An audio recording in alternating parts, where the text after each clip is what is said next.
સુરેન્દ્રનગરના ભ્રષ્ટ કલેક્ટર મામલે હવે ટર્નિંગ પોઈન્ટ આવ્યો છે, એટલે ખલનાયક જ નાયક નીકળ્યું છે એવું અમે નહીં કોંગ્રેસ કહી રહી છે। અદાણીનું નામ આવે અને કોંગ્રેસ ઉછાળા મારે એવું શક્ય છે। અત્યાર સુધી તમને મને આપણા બધાને એમ લાગતું હતું કે કલેક્ટર જ કૌભાંડી છે, પણ હવે કોંગ્રેસની માનીએ તો અસલિયત કંઈક જુદી છે। ચાલો જાણીએ કે કોંગ્રેસના મુજબ અસલી ખલનાયક કોણ છે। નમસ્કાર, હું છું મમલ। કોંગ્રેસે આરોપ લગાવ્યો છે કે અદાણી ગ્રુપના દબાણથી આ કલેક્ટરને ત્યાં દરોડા પાડવામાં આવ્યા છે, એટલે કે કલેક્ટર તો સંત આદમી છે। તો મામલો કંઈક એમ છે કે અદાણી ગ્રુપને જમીન ન ફાળવી અવાડા પાવરને સોલાર પ્રોજેક્ટ માટે જમીન ફાળવવામાં આવી હતી। પછી શું? મહામાનવના બેસ્ટ ફ્રેન્ડ ગુસ્સે થઈ ગયા અને પોતાના સુપર પાવરનો ઉપયોગ કરીને બેસ્ટ ફ્રેન્ડને કહીને કલેક્ટરને ત્યાં રેડ પડાવી દીધી। આવું અમે નહીં પણ કોંગ્રેસ કહી રહી છે। ચાલો સાંભળીએ કોંગ્રેસે વધુ શું કહ્યું।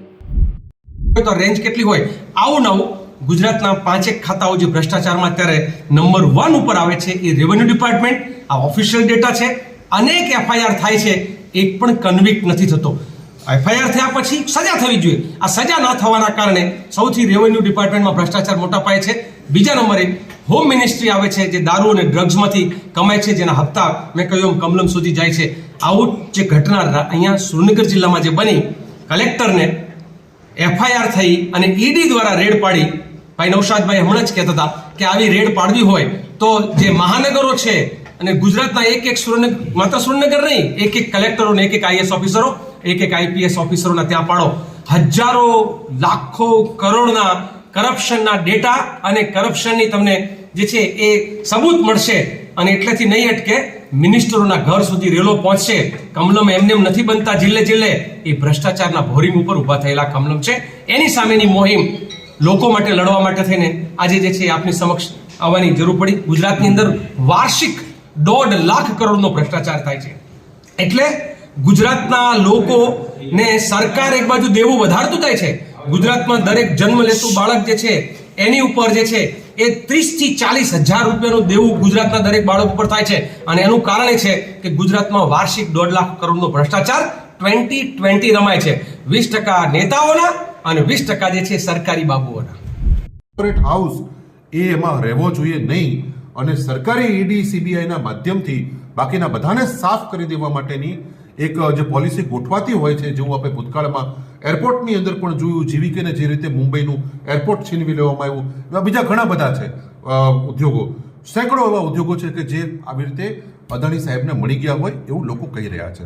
તો શું સુરેન્દ્રનગરની અંદર પણ આ કોઈ બહુ મોટો ખેલ થઈ રહ્યો છે કે જે પ્રકારે આજે અવાડા નામની કંપની છે, એ અવાડા કંપનીની અંદર ઘણી બધી જમીન એવી કહેવાય છે કે જે નવી શરતની છે, આજની તારીખમાં પણ નવી શરતની છે, અને એને પાછી સીધી એની ઉપર સોલાર આજે પેનલો ઊભી છે થઈ રહ્યું છે। સાથે સાથે તમારે જો પકડવું જ હોય તો તમારે અમારે ડીએલઆરની કચેરીમાં જાઓ। અહીંની જે અમારી પેલી મેડમ છે એના વિશે પણ લોકો ખૂબ મોટી વાતો કરે છે, અને હવે ખૂબ બધાને પેટ ભરાઈ ગયો, બદલી કરાય સુરેન્દ્રનગરમાંથી બધાય હવે ભાગવા માંગે છે। અત્યારે આ સુરેન્દ્રનગર જિલ્લો હવે ખાલી થઈ રહ્યો છે, એટલો બધો બદનામ કરી દેવામાં આવ્યો છે ભારતીય જનતા પાર્ટી દ્વારા આ જિલ્લાને કે હવે કોઈ સારો અધિકારી આ જિલ્લામાં રહેવા તૈયાર નથી। કોઈ ઈમાનદાર માણસ હવે સુરેન્દ્રનગરમાં રહી અને લોકોની સેવા કરી શકે એવું વાતાવરણ રહ્યું નથી। એના માટે ખૂબ અમને ભારોભાર દુઃખ છે। અમને અમારું માથું શરમથી ઝૂકી જાય છે કે આજે અમારા સુરેન્દ્રનગર જિલ્લાની શું હાલત કરી છે આ લોકોએ। આજે આ ભ્રષ્ટાચારના બોરિંગ અંદર સામાન્ય માણસ કચેરીમાં જઈ શકતો નથી, પોલીસ સ્ટેશનમાં જઈ શકતો નથી, એની એફઆઈઆર ના ફાટી શકે, એની કોઈ ફરિયાદ ના લઈ શકે, અને ભારતીય જનતા પાર્ટીના કોઈ નેતાઓ જો પછી ગમે એટલી જમીનનું દબાણ કરે, ગમે એટલા જમીનના કૌભાંડ કરે, એમને કશું જ થતું નથી। પરંતુ જ્યારે બે મોટા માથાઓ લડે ત્યારે પછી કલેક્ટરની પણ કોઈ હેસિયત રહેતી નથી, એને પણ ધારે તો આ લોકો 1 સેકન્ડમાં ઉપાડી લે છે।